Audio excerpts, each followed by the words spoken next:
Greetings and welcome to Old Drunken Discography, where old friends and fans come together to BS, argue, occasionally agree, and discuss a musical artist.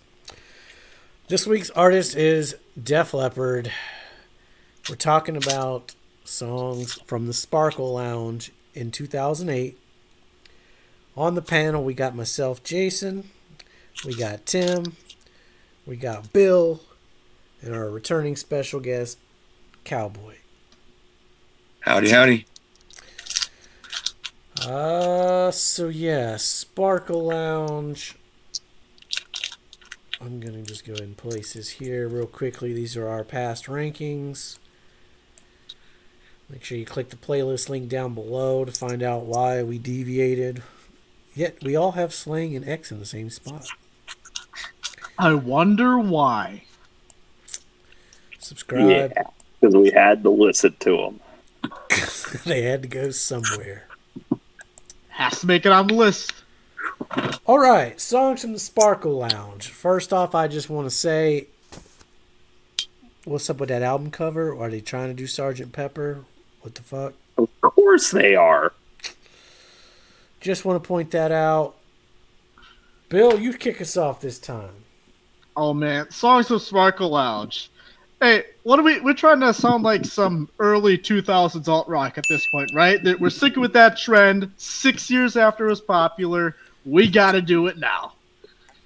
And I'll say this: it was a pleasant surprise to be brought back to actually rock-sounding music compared to the last couple albums we just got done listening to. I'll say, going through this I thought was all right. 9 Lives actually wasn't really for me. Come on. Yeah, come on. You can move along here. Love, actually, kind of grew on me a little bit when I listened to it. Tomorrow, Cruise Control, I couldn't put my finger on where I've heard the song before, and it annoys me because I know I've heard this song before. Not the actual song. It's got the symbol. It reminds me of, I'm like, oh, it's that artist. I'm thinking, and I can't think of it right now. I think what you're trying to think of is Def Leppard slang. Not quite. It's a little. Here's like there's a different artist influence yet. Besides that, I can't figure out which one. It's one from before. Anyways, Yeah. Doesn't matter. Yeah. We've heard this song before. Hallucinate, my God, that's what I was doing through half this album, I felt like. Only the Good Die Young. I didn't know that Billy Joel had a song that got covered by him, but it actually wasn't, so it's all right. Bad Would Actress. have been better. Yeah. Like, I don't know. That's interesting. I just want to read my notes for that song. This would have been better as a John Cougar Mellencamp song from 1988. Yes. So we were not far off there. We're not far off. We had the right year. Like, Johnny Cougar overall, brings the rock. Here's the is that this album, it was nice that they actually sounded like a rock band again, compared to what we've been listening to the last several albums. That being said, I just wish. I hate that Def Leppard has turned into this trend-tracing band through all these albums. And I get it. Ultimately, bands fall into 2 categories. The band that has their sound, this is our sound, we are doing this no matter what, we're going to keep pumping out the same music again and again. Or we're a band that's going to change with the times, but in extreme cases like Def Leppard, we're going to change what we sound like, change our tunes, but we're going to be 6 years after it happens changing our tunes. You're so right, though, man. Like, I'm waiting for, You're so right. 4 years from now, when the T Swifty album comes out, it's going to sound like 2020. Yeah. Like, that's what it's going to be. We all know what's going to happen. Oh, yeah. Well, and interestingly enough, this was the tour cycle where Def Leppard signed up to do CMT Crossroads and got paired with a young country artist named Taylor Swift. Yes. I can say a lot about Crossroads. That was I watched me and my daughter Jasmine both had the had it on DVD, and Taylor Swift was heavily influenced by Def Leppard. Then why did she look so fucking bored? I watched some of that. I watched her do Photograph, and you've seen Taylor. You had to have seen. Everyone's seen Taylor now, and she's such a energetic performer. But when she did Photograph, she looked so fucking bored. And then they played one of her songs, and it was back to being like, great Taylor Swift. So, I don't know. I'm pretty fascinated with that Crossroads. When they did Love and Hate Collide with Taylor Swift, that was a good. That went well together. If Mutt Lange had produced that television show.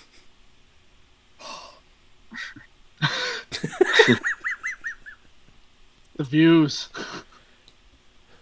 It was fun watching Def Leppard sing Triple Diamond.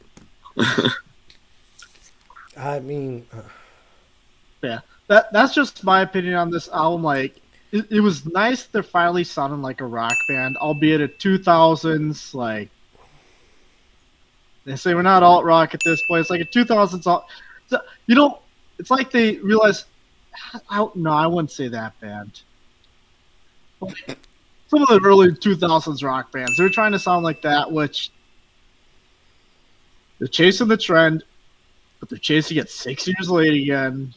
And I just wish I would know what Def Leppard would sound like in doing Def Leppard, for lack of better phrasing. That's what I want at this point.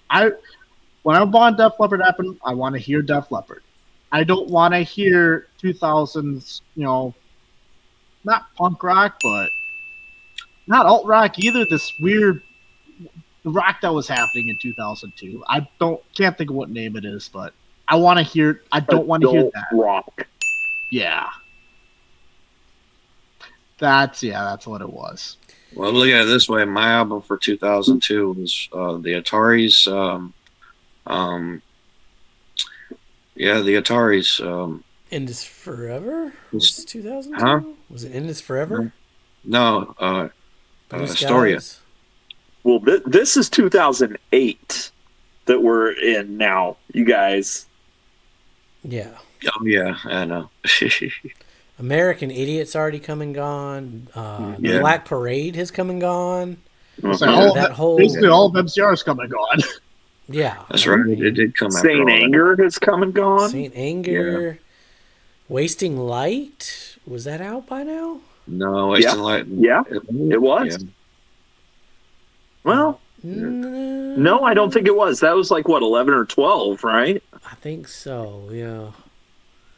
Either way, One by One had come out.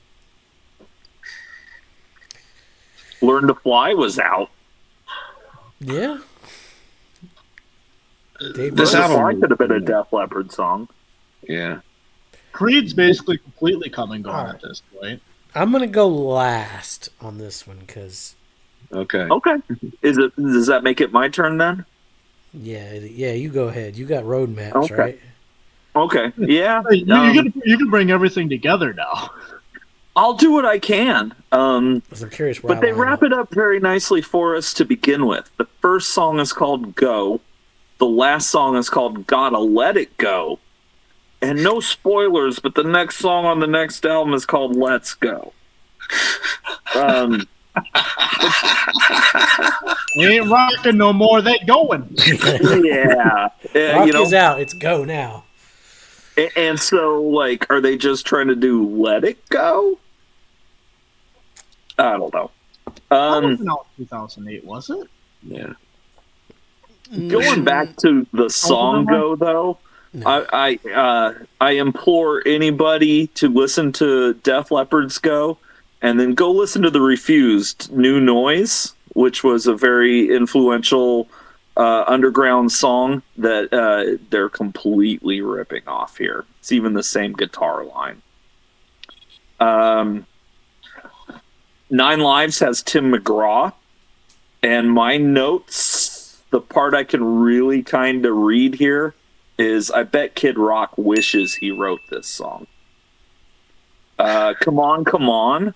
Well, here's their Green Day song. Could have been a Joan Jett song. It's pretty pop punky. I got sounded like Kiss. And I also have Gary Glitter mentioned again. Yeah, Come On, Come On is it's for the kids. My notes for Love, Just Say No. That's what my notes say for 9 Lives. It just says nope. Well, and so I've got the symbol here where it's the same song. We do have a couple country songs. Bill mentioned they go a little more rock here, and yeah, they do. But there is still that country song that... It's a little twang. A little twang. Tomorrow and Cruise Control both kind of fit there. Hallucinate's probably the best song on the album. If it wasn't ripping off Def Leppard, it would have been a pretty good Def Leppard song. Only the Good Die Young is just pure pop, like Pop 101. I bet whoever wrote that song also submits songs to Avril Lavigne. Yeah. And then Bad Actress is okay. It's a rock song. Come Undone is completely forgettable, and Gotta Let It Go. Not just go, but Gotta Let It Go has a cool chorus, which it's Def Leppard. You kind of expect that occasionally. Yeah, they're still leaning into the trends, but I think it works on this album. Is it a good album? No, but it does work as opposed to the last couple albums, honestly. In the fun Crossroads thing, there's some behind the scenes stuff where Joe Elliott's talking about how they didn't know Def Leppard could go country. Yeah, right. I call bullshit. Cough, cough. And he mentions that they had worked with Tim Mcgraw, but that was more Tim Mcgraw going rock. And 9 Lives does not rock. So I think he was kind of spinning a yarn there. Yeah, I was, again, much like Euphoria, this was a lot better than I expected. But it's still kind of exactly what I expected. By 2008, I think you lower your by 2008, Def Leppard's not putting out anything you want to hear. Yeah, so your expectations were lowered, so they might surprise you here and there. Right. Yeah. And they do. Again, Go, like, it's probably the heaviest thing they've done since Pyromania. My only real complaint is they're just ripping off the Refused. And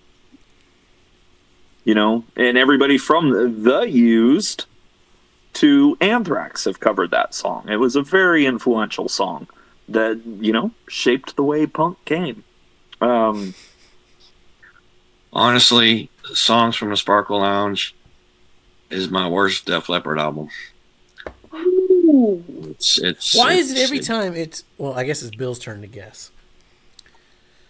Never mind. Let me be, damn it! I need a freebie! You got a freebie now. I think I'm Cowboy going to just throw spoils his on this rankings one. right in the beginning every time. Sorry, Cowboy. Go ahead. Explain right. Sparkle Lounge. I knew I was going to Sparkle, baby. Sparkle. First of all, I wasn't hyped for the album. I knew it was coming, but it wasn't an album I bought on release day either. It was the first one since Retro that I didn't buy on release day. And and at this point, you can check it out online for free before you buy it. Oh, yeah, but that was before all this. Yeah, I mean, when I heard 9 Lives, I was pissed off, really. I was pissed. I was pissed off. I wanted to say, what the fuck is wrong with y'all? Like, come here, And have you guys heard they pissed me off by bringing Tim Mcgraw in with them on that. I was like, because I don't weather change well with a lot of things. Even back then I was kind of stuck. I had this one, my horizons weren't broadened very well. They still aren't, with the music, and I like what I like, But this one just really disappointed me. From the not being hyped before it came out to it's not an album I could listen to all the way. I want to take it out and put in older stuff. And I never really went back to this album much. I can honestly say it's, probably my worst. All right. Well, I'm going to follow that up with 2008, The Heavens Shined Upon Me, Def Leppard with Tim Mcgraw. It was a gift from the gods to call up Cowboy and say, hey, what's up with that new Def Leppard? They got Tim Mcgraw on there. They going country? There was a lot of country at this point. There was a lot of shit talking back in the day. Yeah, there was. I defended the hell out of them, and now I don't even know why I defended this album so much. You did defend this album a lot. Yeah. Now that I've actually heard it myself, though, Go, it had more energy than I was expecting. It had some interesting guitar work. Yeah. The lyrics were mad, but the music was pretty decent for 2002. Again, poor timing. Go back and listen to New Noise. I don't know when the last time you heard that was, but A.B. You're probably right. It's probably why Nine Lives just says nope. Come On sound like Kiss. Horrible lyrics. I can't even finish the song. The Come On, Come On, Come On was too much. Love was boring. Takes about 2 minutes to get going. It sounds like it's trying to be the Beatles' White Album, but ends up more country pop ballad. The outro was interesting, but Tomorrow, I wrote this entire music video in my head as this song played. Okay? Picture this. Joe Elliott standing out in a sandy desert. The camera is slightly higher than him, and it's panning around him. As he sings, he outstretches his arms. And then you cut to the whole band playing out on some dusty old stage. When the I Want to Break Down part comes in, rinse, repeat, that's a wrap. Throw it in the buzz bin. Tell Carson Daly, get those TRL phone lines ready. 1-800-DIAL-MTV. There you go. This is 2008, baby. Dial VH1. I'm sorry. Get Def Leppard on the hotline. Cruise Control had that late 90s slang sound. It wasn't good. Hallucinate was decent. I think Rick Allen did some cool things on the drums in this one. The vocal melodies were okay. This would be the highlight of the album for me so far. It was still WABB soft rock material, but at least the guitars were doing something. Only the Good Die Young would have been better as a John Mellencamp song. Bad Actress, though, holy shit, go on, Def Leppard. Got some riffage going on. This one's actually pretty good. If the production didn't sound like 2008, this would have fit on High and Dry. I like that one. Come Undone, what came first, the chicken or the egg? I'm so confused right now. The machine is falling in on itself. The snake eating its own tail, as they say. This is Def Leppard emulating Creed. Gotta Let It Go. It's not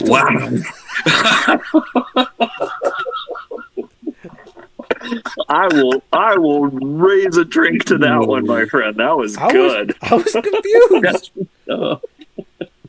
There was a glitch in the Matrix. Overall, though, I only had 2 songs I liked. I'll read the rest of that after Bill guesses the ranks. Oh shit, we're at that point already, aren't we? I think we are. I don't think there's much else you can say about songs from the Sparkle Lounge. Let's see here. Well, so let's take a gander right quick at the rankings. As you can see. Getting pretty full up. It's almost like we're almost done with this discography. We're almost done. It's now Bill's turn to guess Sparkle Lounge. Well, I'll go with the easiest one here. We'll slide it in last for Cowboy. Cowboy, you got to quit giving your picks away. Sorry, I just You're taking away all our fun. it just came out, man. That's fine. No, that's fine. I'm going to Yeah, stick this for Jason. I'm going to stick this right above Slang at number 7. So I feel like it wouldn't top Euphoria for you, but I feel like it would have been more better than Slang.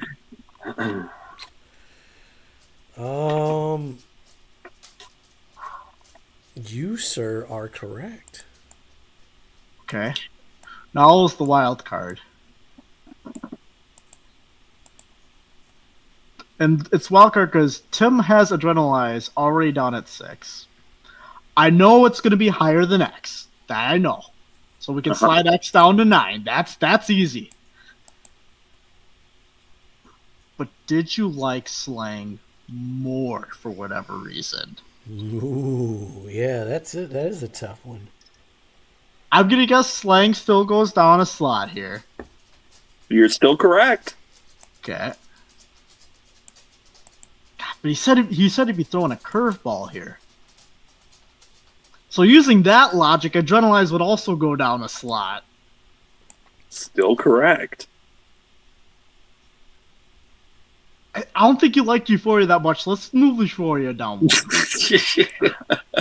Well, I might stop you there. When we started this episode, yes, you would still be correct.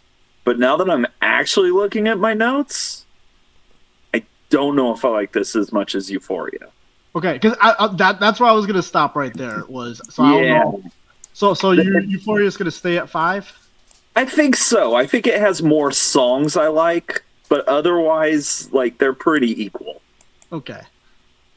And then for me, which is actually almost harder than Jason was. Honestly, for me, move it one slot above Euphoria. So at number 6.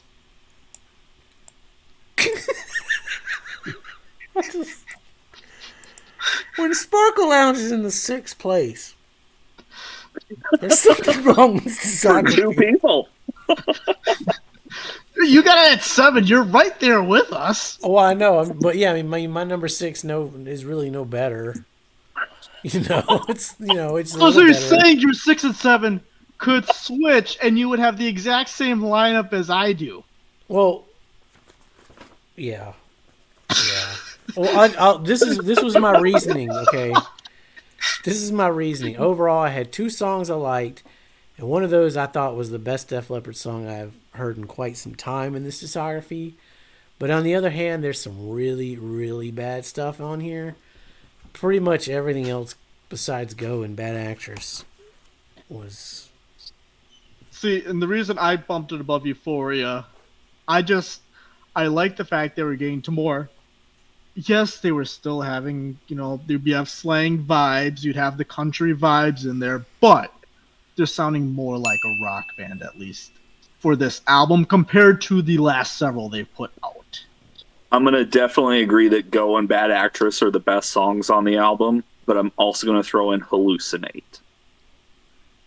Okay, yeah. Hallucinate. Yeah, Hallucinate. What did I say about Hallucinate? It was decent. Yeah, I think Rick Allen did some cool things. Yeah, that was a good one too.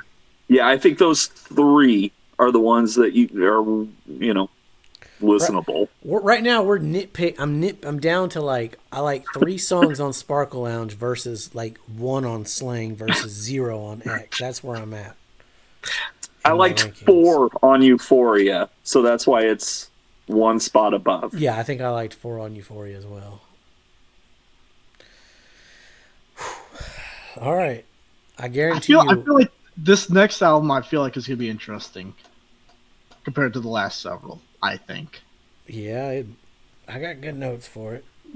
I guarantee you, this is the only content on YouTube that goes into this much detail about these shitty 2000s Def Leppard records. Prove me wrong. Leave me a comment down below to a link to a YouTube channel that has spent this much time of their lives talking about songs from a Sparkle Lounge.